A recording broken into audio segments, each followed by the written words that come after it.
Merci d'être avec nous sur Média TV Afrique. Bienvenue dans Talk Afrique Presse. Au sommaire de ce nouveau numéro, un seul sujet d'actualité à débattre, des conflits et des crises périodiquement enregistrés dans certains pays d'Afrique subsaharienne lors des épisodes électoraux avec plusieurs répercussions à plusieurs échelles d'ailleurs. Pour en parler, nous avons le plaisir de recevoir sur ce plateau Moustapha Sam, docteur en sciences politiques, enseignant professeur de communication politique à l'université Cheikh Anta Diop de Dakar. Monsieur Sam, bonjour. Bonjour, M. Diallo. Avec nous également sur ce plateau, nous avons le plaisir de recevoir le professeur Mbaye Thiam, ancien directeur de l'EBAD, à l'UCAD, l'EBAD, l'école de bibliothécaire, archiviste et documentaliste. Monsieur Sam, bonjour. Merci beaucoup. Bonjour Diallo, Abdoulaye. C'est bien, c'est Moussé Thiam, c'est Mbaye Thiam. Merci, messieurs, d'être venus sur Média TV pour décortiquer avec nous ce sujet d'actualité. Certains pays d'Afrique subsaharienne, notamment le Kenya, la République démocratique du Congo, le Congo-Brazzaville, le Togo et tout récemment le Zimbabwe, où la situation, la crise tend vers le dénouement avec, on l'espère, avec la démission de Robert Mugabe, reste encore subjuguée par de récurrentes instabilités politiques, des crises liées directement ou indirectement à l'organisation d'élections présidentielles, municipales ou, si vous voulez bien, législatives. Awa Diop nous rappelle les faits. Alternance politique en Afrique, si la vague d'essais démocratiques du début des années 90 a laissé entrevoir beaucoup d'espoir chez les peuples africains, force est de constater que les exemples probants d'alternance à la suite d'une élection libre et transparente demeurent rares. Même s'il ne s'agit pas d'une exclusivité africaine, les élections sur le continent noir sont souvent contestées et débouchent sur des vagues de violences meurtrières. À titre d'exemple, on peut citer le Kenya, le Congo-Brazzaville, le Gabon, le Togo, entre autres. Le Kenya, devenu habitué des faits depuis plus d'une dizaine d'années, récemment, le pays a de nouveau sombré dans le chaos suite à la réélection d'Ourou Kenyatta. Les violences persistaient dans les grands bidonvilles de la capitale, coûtant la vie à des dizaines de personnes. Au Congo-Brazza, la crise issue de la présidentielle du 20 mars 2016, remportée par le président sortant Denis Sassou Nguesso, divise toujours le pays. Ce dernier a dirigé le pays de 1979 à 1992, revenu au pouvoir en 1997 après une guerre civile et a été élu en 2002 et 2009, entraînant ainsi des violences post-électorales dont des frappes aériennes mortelles dans la région sud-est, et le dialogue est toujours au point mort. Au Togo, depuis les années 1958, période de lutte pour l'indépendance, les élections ont toujours débouché sur des confrontations violentes. Si, sous le régime du dictateur Feu Gnassingbé et Yadema, les joutes électorales ont été suivies de violentes contestations, le phénomène a connu une montée avec l'élection d'avril 2005, à la suite de laquelle son fils Faure Gnassingbé a accédé à la magistrature suprême. Une situation toujours d'actualité depuis des mois. Le peuple exige le départ de l'actuel chef de l'État. La liste est loin d'être exhaustive. Le Gabon, la Côte d'Ivoire ont vécu la même situation. Les élections qui se sont tenues dans plusieurs pays d'Afrique subsaharienne depuis 2011 ont reflété un engagement formel croissant en faveur de la démocratie. Mais certains dirigeants ont eu recours à la violence et mis des entraves à une alternance démocratique afin de se maintenir au pouvoir. Rappel des faits avec Awa Diop, professeur Mbaye Thiam. Nous venons de suivre ensemble cet élément de notre consoeur Awa Diop. Le constat qui s'impose est que dans certains pays d'Afrique subsaharienne, nous l'avons cité à l'entame de cette émission, les violences sont souvent source d'instabilité politique. En dehors de ça, qu'est-ce qui l'explique selon vous? Merci beaucoup. Là, vous posez une question extrêmement intéressante et importante, surtout par rapport à notre devenir.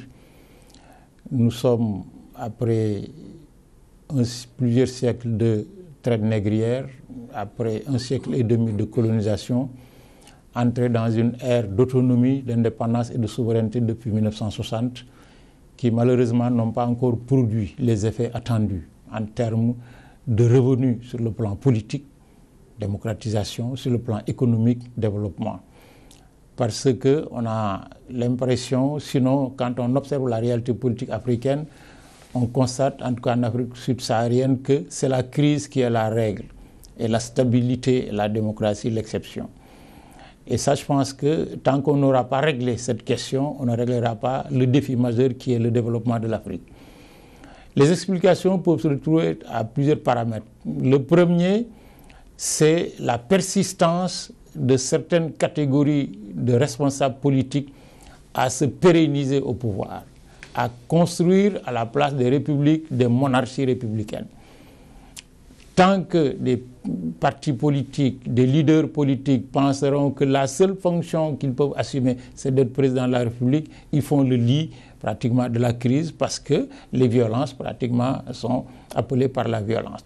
La deuxième chose qui est également source de crise, c'est les modes d'organisation des échéances politiques.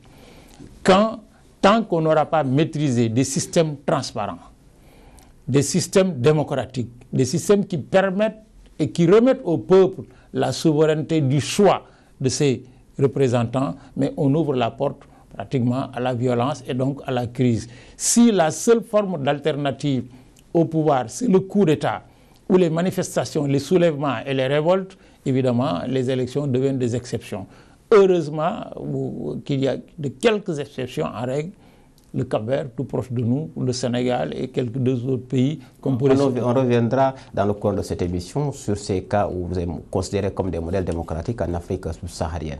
En attendant de revenir à vous, Moustapha Samb, c'est vrai que vous êtes docteur en sciences politiques, professeur Mbaye Thiam l'a rappelé tantôt, c'est vrai que dans ces pays cités, contrairement à d'autres sur le continent où le vent de démocratisation continue de souffler encore, on a remarqué que ces pays cités tout à l'heure traversent des crises. Sous quelle optique les élections sont un catalyseur de crise politique? Merci beaucoup, M. Diallo. Donc, j'ai le plaisir aujourd'hui de débattre avec mon ami et collègue, le professeur Mbaye Thiam. Et je rappelle que je suis docteur en communication, même si j'enseigne la communication politique. Hein. Merci. Voilà, je suis docteur en communication. Voilà, c'est un constat que tout le monde a fait. L'Afrique a de véritables problèmes. Si on regarde bien les pays africains, il y en a qui n'ont jamais connu d'alternance. Si ce n'est un coup de force, si ce n'est pas le fils qui remplace le père. L'Afrique a des dysfonctionnements structurels, la balkanisation, l'incapacité de la grande masse des Africains de participer au processus démocratique, au débat national, puisque héritage de la colonisation, nos langues sont coloniales, et exclut d'office la grande majorité des populations. L'Afrique est confrontée au syndrome du troisième mandat. À chaque fois, on n'a pas besoin d'aller très loin. Ici au Sénégal, le 23 juin est là. On a perdu plus de 10 Sénégalais. 10 morts. Uniquement parce qu'Abdoulaye Wade voulait un troisième mandat. Avant de regarder plus loin, la Gambie est là. On a failli basculer vers la guerre pour que Yahya Jammeh lâche le pouvoir. Robert Mugabe, jamais d'alternance au Zimbabwe depuis l'indépendance en 1980. Il voulait, à 93 ans, il continuait presque sénile à s'accrocher au pouvoir. Le Togo, Faure Gnassingbé cherche à modifier la constitution de 1992 pour briguer un troisième mandat. Au Congo, Kabila est en train de manœuvrer pour rester. Vraiment, la cause principale, c'est la recherche coûte que coûte d'un troisième mandat. On a comme l'impression qu'il y a un rapport pathologique entre l'Africain et le pouvoir. On ne comprend pas pourquoi les Africains aiment le pouvoir, pourquoi ils s'accrochent au pouvoir. Oui, Moustapha Samb, mais sauf que dans certains cas de figure, la Constitution dans ces pays respectifs prévoit un troisième mandat. Oui, d'accord. Il y a des pays où la Constitution prévoit un troisième mandat.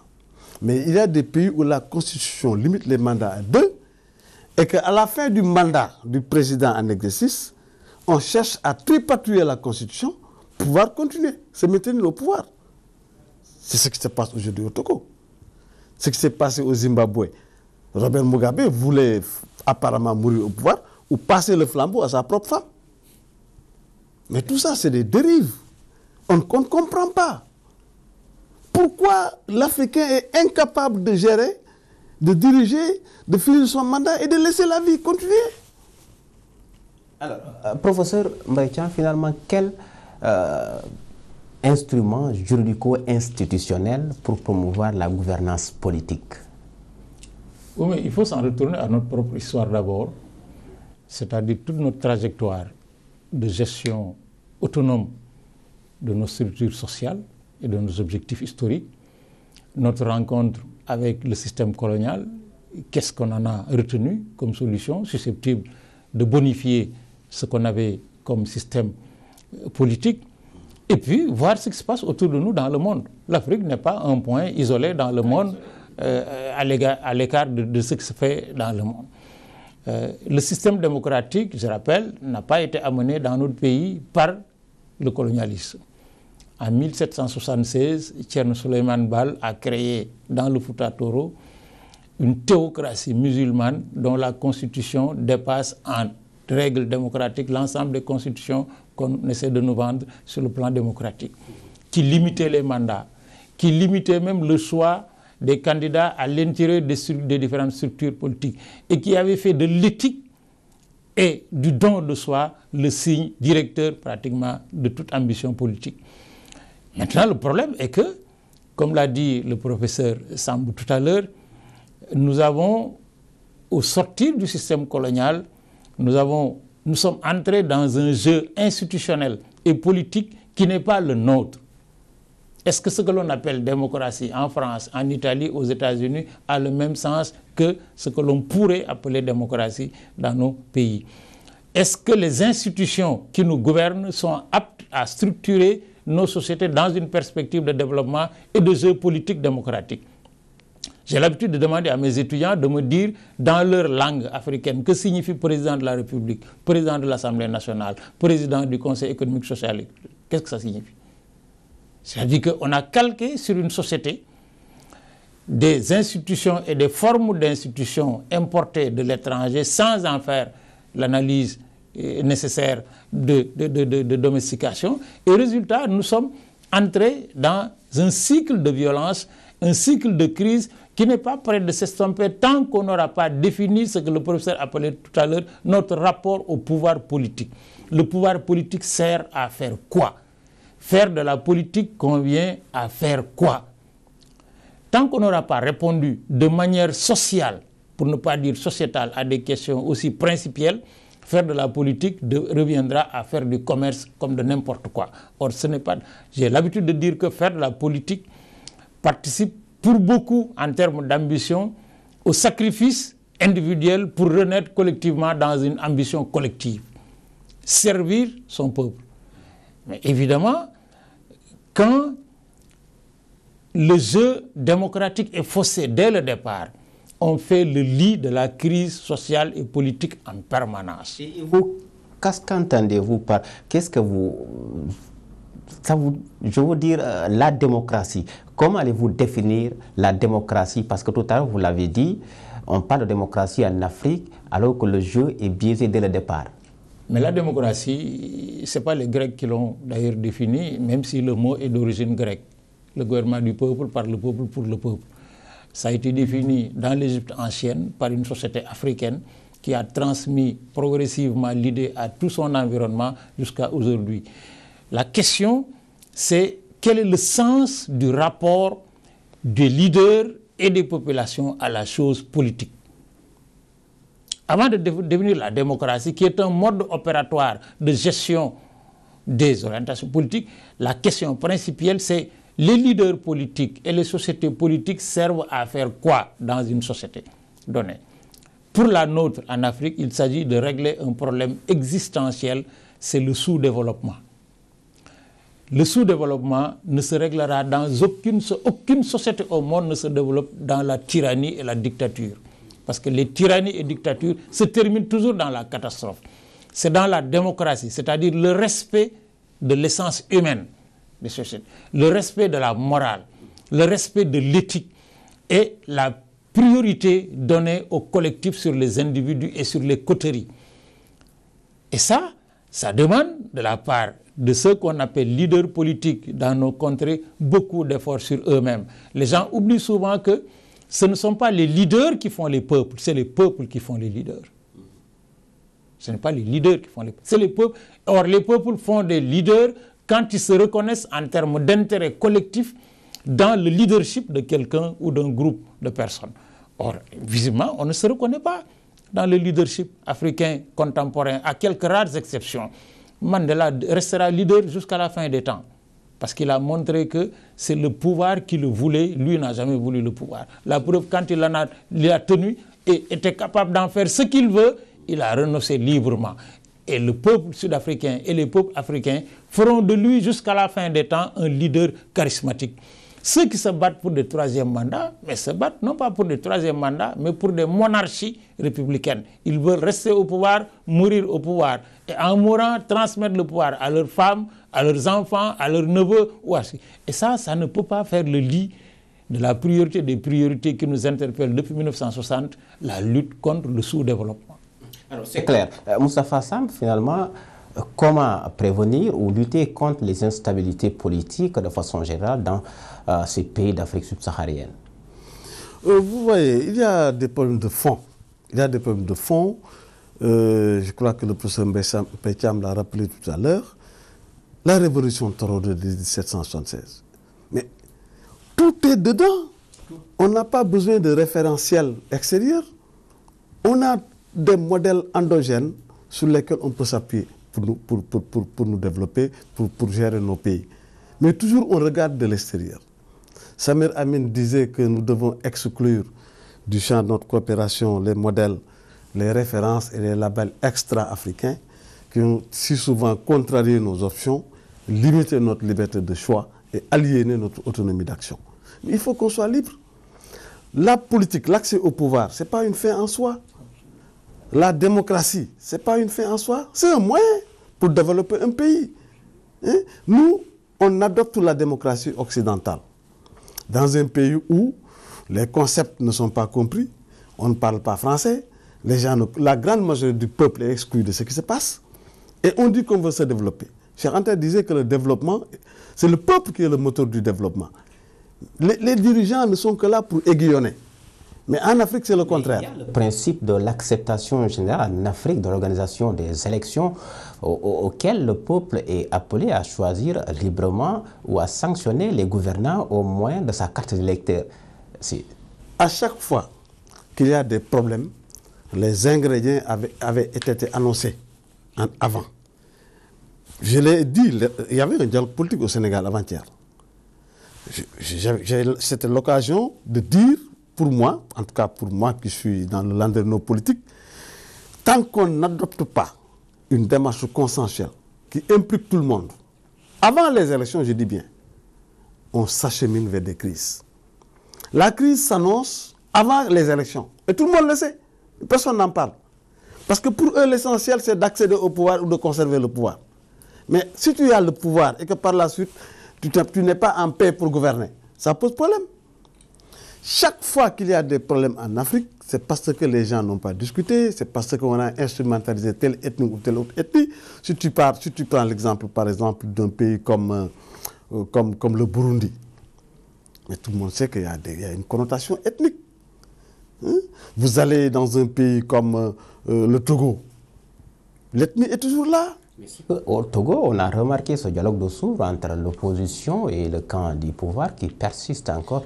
Mais c'est parce que le pouvoir manœuvre pour tripoter la Constitution pour rester.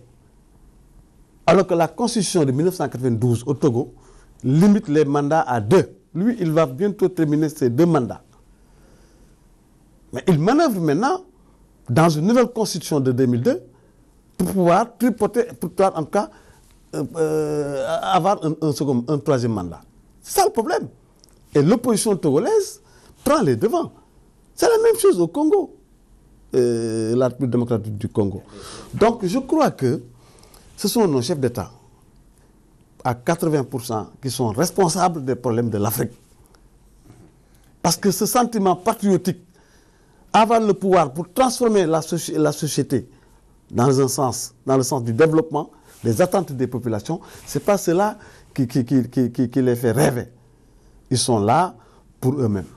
Alors, professeur Mbaye Thiam, vous l'avez rappelé tantôt en citant quelques exemples de pays démocratiques en Afrique. C'est vrai que le vent de démocratisation, comme je l'ai rappelé tantôt, souffle encore dans ces pays. Pose à titre d'exemple le Sénégal, qui a réussi 2 alternances politiques pacifiées.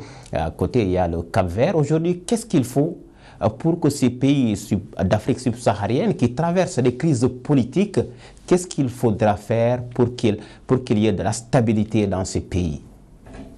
D'abord, exclure du champ politique ce que j'appelle les scories porteurs de crise, parmi lesquels la première, c'est l'ethnicisme.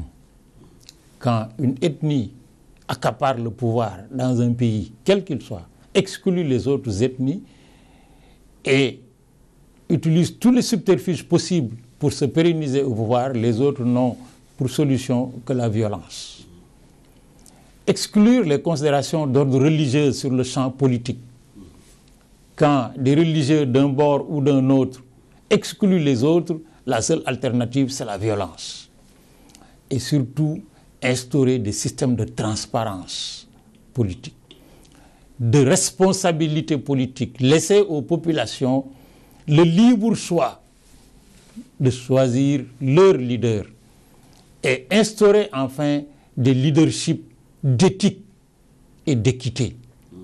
Quand on dirige un pays au rang de président de la République ou de quelque autre type de pouvoir que ce soit, on n'a plus rien à attendre et de son peuple et de son pays.